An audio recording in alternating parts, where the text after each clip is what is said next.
Dear friends, it has been 13 years since the last stories were written about the engines on the Skarloey Railway.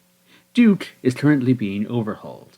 There have been many escapades and adventures for the thin controller's little engines. These stories will tell you about them. The authors.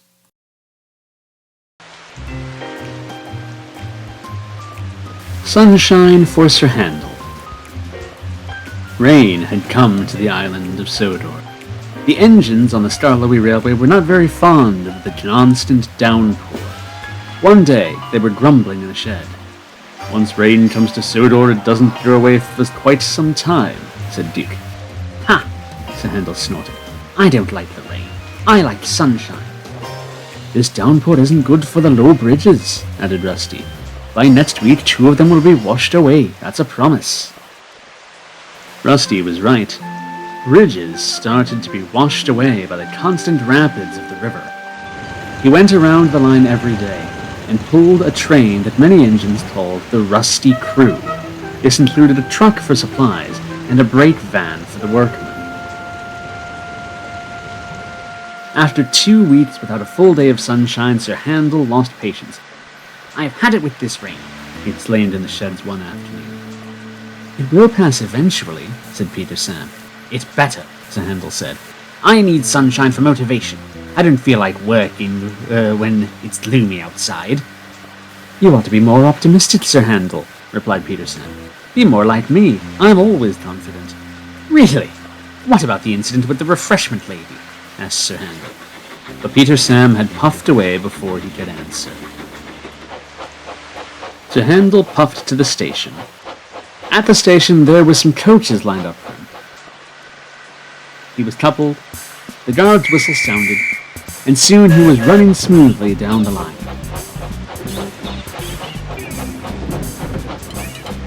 "Humph," puffed Sir Handel. "I hate the rain. I can't work in rain, and I shan't work in rain. I will not work in rain." Sir Handel was being careless. He jerked around as he was chuffing along the track.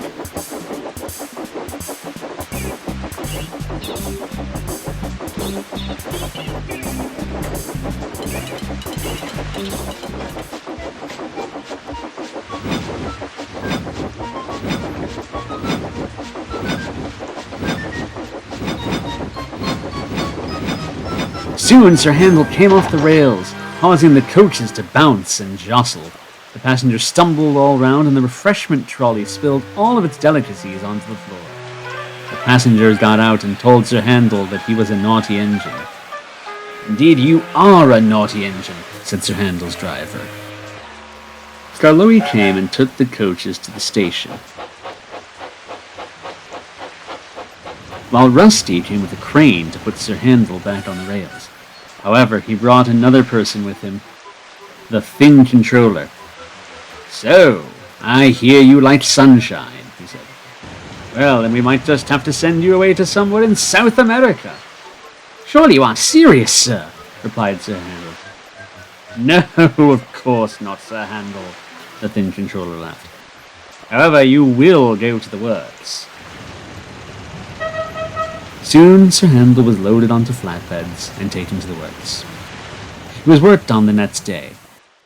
When they opened the shed doors that morning, Sir Handel saw something that he found quite odd. There were rays of sunshine pouring in throughout the work shed. His driver came over to talk to him. "Look, Sir Handel, it's sunshine. Isn't that what you wanted? That'll teach you to be a rough rider."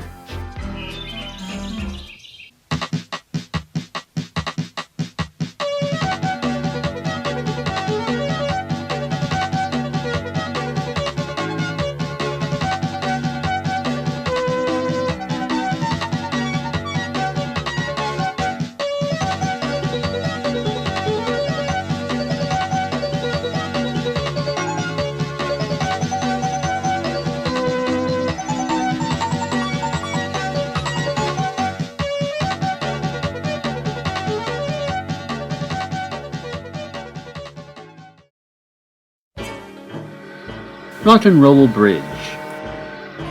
"It's no fair. I'm not allowed to do rock and roll, but I still have to work," What did the thing controller think I am? A slave! Duncan grumbled in the shed one morning. Oh, be quiet, Duncan, snapped Skarloey. Just do your work and don't complain. You're no the boss of me. This railway should be named after me, no you. Skarloey puffed away, ignoring Duncan. Duncan Railway. I like the sound of that. What's that? Gordon asked. Oh, nothing, replied Duncan. I'm just so angry that I can't rock and roll. Well, why don't you continue your legacy to another engine? Gordon suggested. What do you mean? Asked Duncan. I mean that you should teach another engine how to rock and roll, Gordon replied. A guard's whistle blew. Time to go. Nice talking to you, Duncan. And with that, Gordon was gone in a cloud of steam. Duncan puffed away to the slate quarry. When he arrived, he told Ivo Hugh all about what Gordon had said and started to teach him how to rock and roll.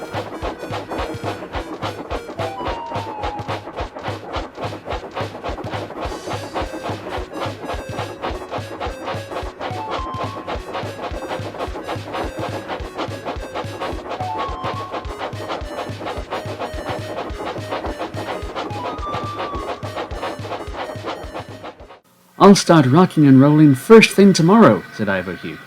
Excellent, Duncan replied with a smirk of triumph on his face. Next morning, Ivo Hugh was to pull a passenger train from Croven's Gate to Rennius. He was coupled up and sent on his way.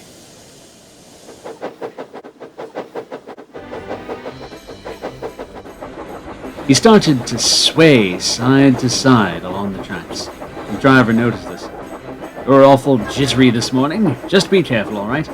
I will be careful, don't worry, replied Ivo Hugh as he bounced down the line.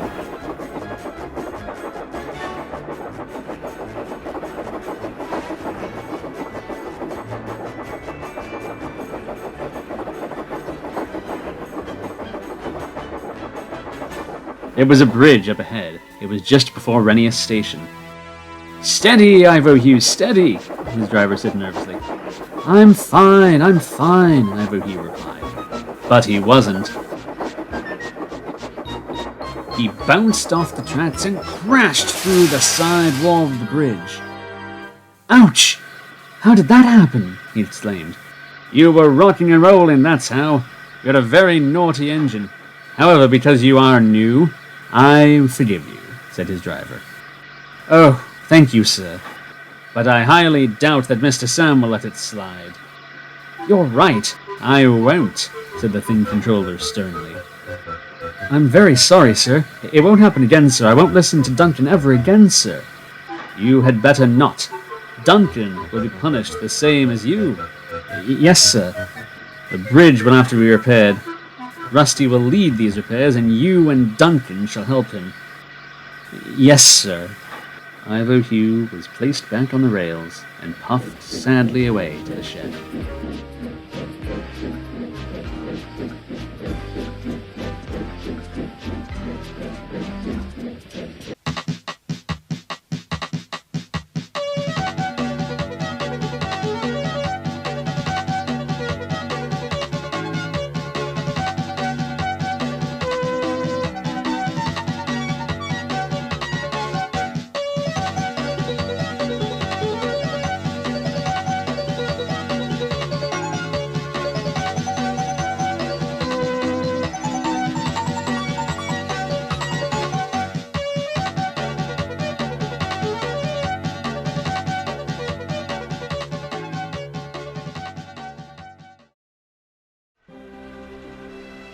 Bridging the gap. The damage done to the bridge was not easy to repair. Rusty, Duncan, and Ivo Hugh had a lot of work to do. Ivo Hugh tried to work with Rusty and stay away from Duncan as much as he could. He was still very cross with Duncan for tricking him. Every evening, Mr. Hugh came to inspect their work so far. Very good, he said to the engines one evening. At this rate, the bridge will be mended by the end of this week. Thank you, sir, replied the three engines. But that night, there was a bad storm.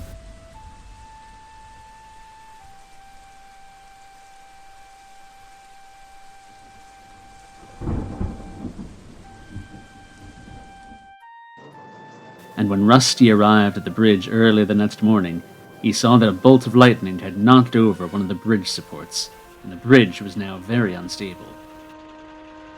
It's worse than I thought, Mr. Hugh said as he inspected the damage. By this time, Duncan and Ivo Hugh had arrived as well. The construction will have to be put on hold until another bridge support is ordered. The three engines looked glum. Oh, don't worry, it's not your fault, Mr. Hugh continued. It was the storm that did it. Ah, well, we'll just have to have the train stop at Lennox a little longer. I'm sure the passengers won't mind once we explain the situation. Yes, sir, said the engines.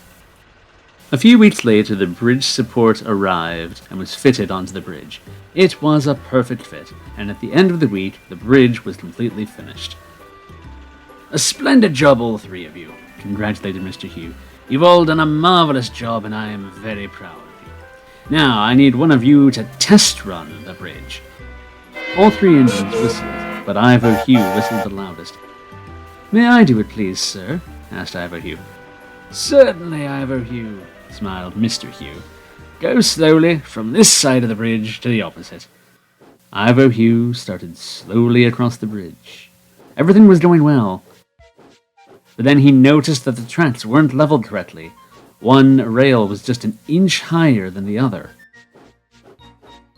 Ivo Hugh stopped, but not fast enough. His front two wheels fell off the rails, and his buffers hit the side of the bridge. Peep, peep, whistled Ivo Hugh. Help, help! Rusty and Duncan quickly rushed to Ivo Hugh's aid. Together, they pulled the engine back onto the rails.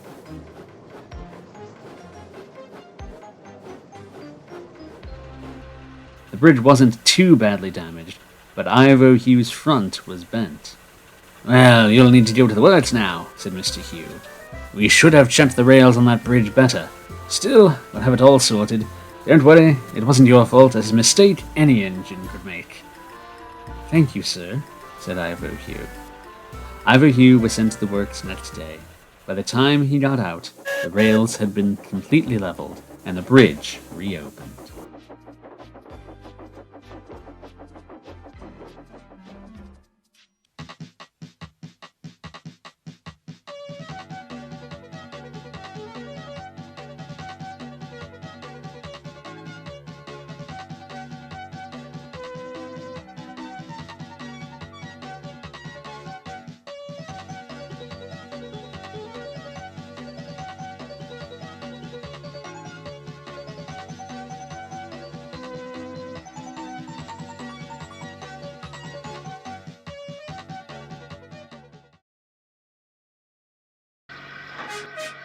While Ivo Hugh was in the works getting his front end mended, Cora the brake van was there as well, being repainted.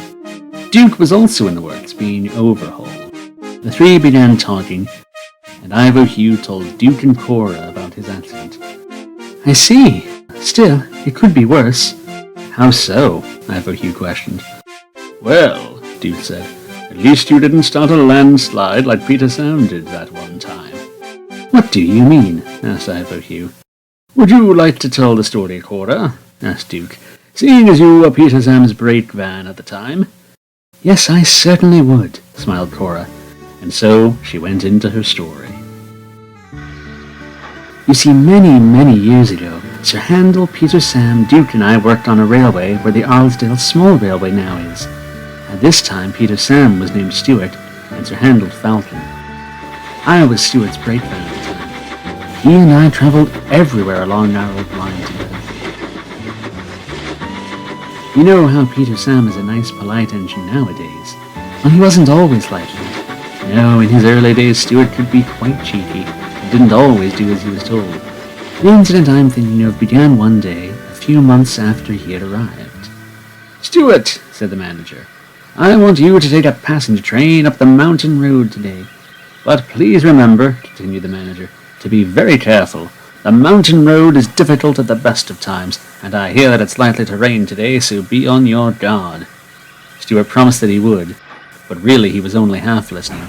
This was his first time taking a train up the mountain road by himself, and naturally, he was very excited. Beep, beep, beep, beep, he whistled as he chuffed along the line. Look at me now, look at me now. The manager was right to warn him, Cora went on. It was rainy, very rainy, but still Stuart pressed on. A little rain isn't going to spoil my day, he said. Be careful, Stuart, warned his driver as they made their way up the mountain. No matter how cheeky or careless he might be, Stuart has always been a friendly little engine. Whenever he saw people outside, he would whistle to them. There were some houses along the mountain road, so Stuart whistled as loudly as possible to make sure they heard him.